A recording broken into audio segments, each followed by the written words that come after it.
الله وبركاته نحمده ونستعينه ونستغفره ونعوذ بالله من شرور أنفسنا ومن سيئات أعمالنا من يهده الله فلا مضل له ومن يضلله فلن تجد له وليا مرشدا أشهد أن لا إله إلا الله وحده لا شريك له وأشهد أن محمدا عبده ورسوله اللهم صل على سيدنا محمد الفاتح لما أغلق والخاتم لما سبق الناصر الحق بالحق والهادي إلى صراطك المستقيم وصلى الله عليه وعلى آله حق قدره ومقداره العظيم.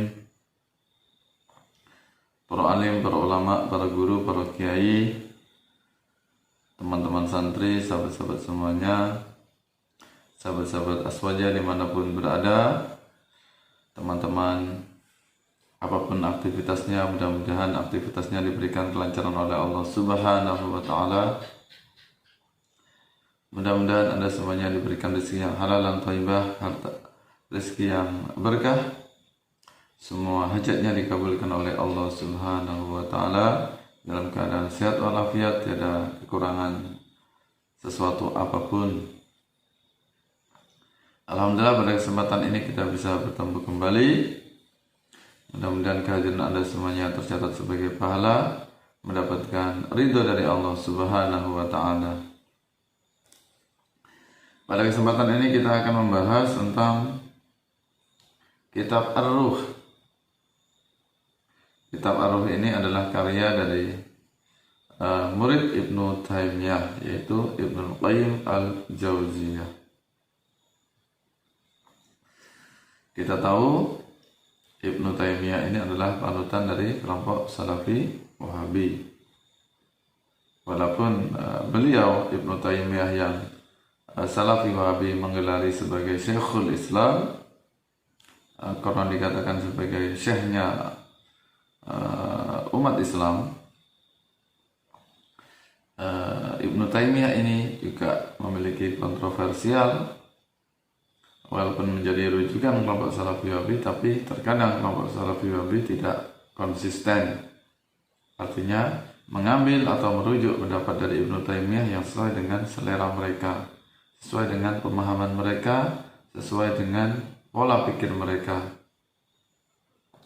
Seandainya pendapat Ibnu Taimiyah itu tidak sesuai dengan apa yang menjadi pendapat dari kelompok Salafi Wahabi, maka pendapatnya Ibnu Taimiyah akan dibuang, akan dicampakkan.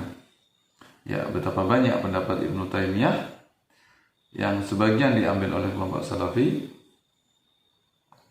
seperti pemahaman Tritauhid, paham Mujasimah dan sebagainya. Ada yang ditinggalkan oleh kelompok Salafi Wahabi. Ya, ada banyak pendapat Ibnu Taimiyah, di antaranya tentang sampainya bacaan Al-Quran kepada mayit, yang ini ditinggalkan oleh kelompok Salafi Wahabi. Berarti kalau begitu kelompok Salafi Wahabi ini adalah kelompok yang inkonsisten. Mereka kelompok yang tidak konsisten, yang mengambil sesuai dengan nafsu mereka, kemudian ditinggalkan kalau tidak cocok dengan guru mereka, dengan ulama mereka, yaitu Ibnu Taimiyah. Sama halnya dengan kelompok Salafi Wahabi juga merujuk banyak pendapat kepada Ibnu Qayyim Al-Jauziyah, yaitu pendapatnya dari murid Ibnu Taimiyah. Jadi antara guru dengan murid ini sama-sama menjadi rujukan kelompok Salafi Wahabi. Ya, gurunya Ibnu Taimiyah menjadi rujukan Salafi Wahabi, dan Ibnu Qayyim Al-Jauziyah juga mendapat tempat yang istimewa bagi kelompok Salafi Wahabi.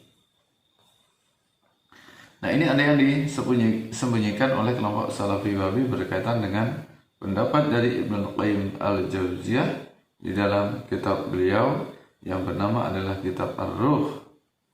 Kalau diterjemahkan ke dalam bahasa Indonesia, kitabnya judulnya adalah Roh. Ya. Nah, kitab ini disembunyikan oleh kelompok Salafi Wahabi yang membahas tentang sampainya hadiah bacaan Al-Quran ataupun hadiah pahala yang dihadiahkan kepada mayit dari orang yang masih hidup atau dari keluarganya. Nah, pendapat dari Ibnu Qayyim al-Jauziyah ini disembunyikan oleh kelompok Salafi Wahabi. Jadi ulama panutan Salafi Wahabi membantah kelompok Salafi Wahabi. Ya, jadi pendapat kelompok Salafi Wahabi ini dibantah oleh guru mereka sendiri, oleh ulama mereka sendiri, yaitu Ibnu Qayyim al-Jauziyah. Ya,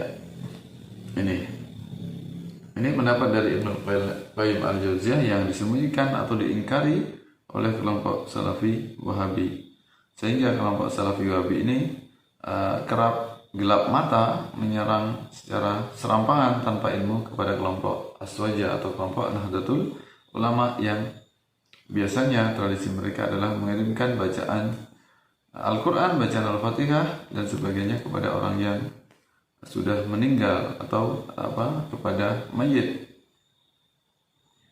Nah, ini kerap amalan ini termasuk yasin dan tahlil atau tawassul itu yang diharamkan, dikatakan musyrik, bahkan dikatakan amalan bid'ah oleh kelompok Salafi Wahabi. Karena kelompok Salafi Wahabi tidak meyakini bahwasanya bacaan Al-Quran itu sampai kepada mayit pahalanya. Nah, sedangkan pendapat dari mayoritas kelompok Ahlus Sunnah wal Jamaah menyatakan sampai pahala bacaan Al-Quran, bacaan Al-Fatihah, bacaan apapun, amal apapun kalau kita hadiahkan kepada mayit. Nah, ini jadi pendapat dari Ibnu Qayyim al-Jauziyah senada dengan pendapat dari Ahlus Sunnah wal Jamaah atau kaum Aswaja Nahdlatul Ulama. Tapi berhubung pendapat Ibnu Qayyim al-Jauziyah ini tidak cocok menurut kelompok Salafi Wahabi, maka pendapat ini disembunyikan, ya, tidak menjadi rujukan. Nah, kalau seandainya kelompok Salafi Wahabi ini bisa sadar, bisa paham, bisa banyak ilmunya, tentunya kelompok Salafi Wahabi ini tidak secara serampangan membabi buta menyerang amaliyah Aswaja. Ya, mereka seharusnya bisa paham, tahu diri, gurunya sendiri itu membela bacaan Al-Quran sampai kepada mayit, ternyata pengikutnya atau muridnya yang bodoh seperti kelompok Salafi Wahabi ini, mereka tidak memahaminya, menyerang orang yang bertawassul dan tidak meyakini tentang sampainya bacaan Al-Quran kepada mayit kalau kita hadiahkan pahalanya. Ini bunyi teksnya dari kitab beliau, kitab Ar-Ruh, juz 1 halaman 142. Wabil jumlati, dan secara global, fa'afdalu, maka yang paling afdal atau paling utama, mayurda, apa yang dihadiahkan ilal mayit, kepada mayit, al-idqu, yaitu agar terbebas, wasadaqah, yaitu sedekah.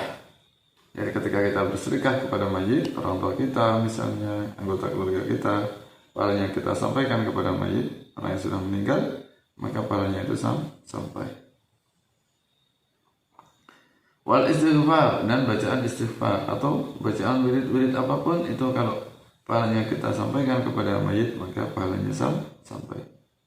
Wastighfarulahu, termasuk istighfar, kita istighfar kepada mayit, maka sampai pahalanya. Wa du'a'u lahu, dan berdoa untuk orang yang meninggal. Jadi doa itu tetap bermanfaat bagi mayit.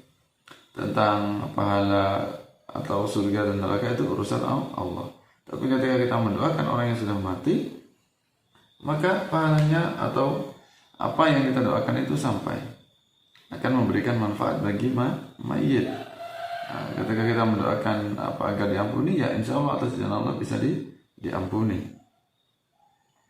Jadi tidak benar ketika mayit itu mati kemudian dia semata-mata hanya membawa amalannya semata. Tidak benar jika orang lain atau orang yang masih hidup mendoakannya itu tidak bermanfaat, ya itu salah besar. Jadi tetap ada manfaatnya bagi orang yang masih hidup mendoakan orang yang sudah mati, bahkan bersedekah atau beramal atau membacakan istighfar atau bacaan kalimat thayyibah, bacaan Al-Quran sampai kepada mayit pahalanya. Wal haji, dan ibadah haji, anhu, ya, atas nama dia. Jadi ketika kita badal haji, pahala hajinya ini disampaikan kepada mayit, ya. Wa amma, dan adapun qiraatul Quran, membaca Al-Quran, wa idahuma, dan menghadiahkan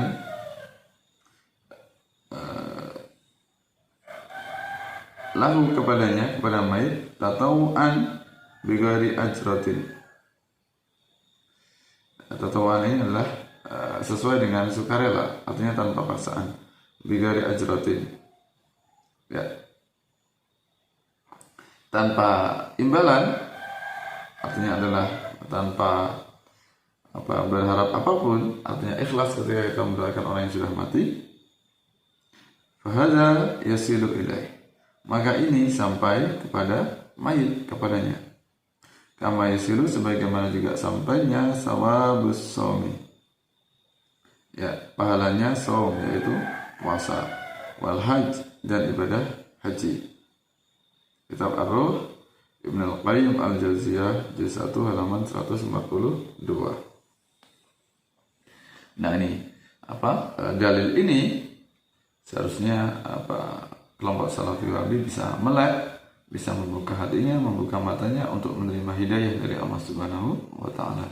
Berhentilah untuk menyerang amalia-amalia asmaja, yang jelas itu ada dalilnya baik di dalam Al-Quran maupun hadis ataupun amalan para sahabat. Apalagi yang jelas-jelas seperti Ibnu Qayyim Al-Jauziyah ataupun gurunya yaitu Ibnu Taimiyah, keduanya adalah menjadi rujukan kelompok Salafi Wahabi. Tapi kenapa kelompok Salafi Wahabi terus-menerus menyerang tanpa ilmu, menyerang tanpa dalil, menyerang dengan kebodohan, padahal guru mereka Ibnu Qayyim dan Ibnu Taimiyah membela atau sepakat dengan orang yang membacakan doa, istighfar, pahala apapun, amalan apapun, termasuk membaca Al-Quran kepada mayit, itu pahalanya sampai kepada mayit.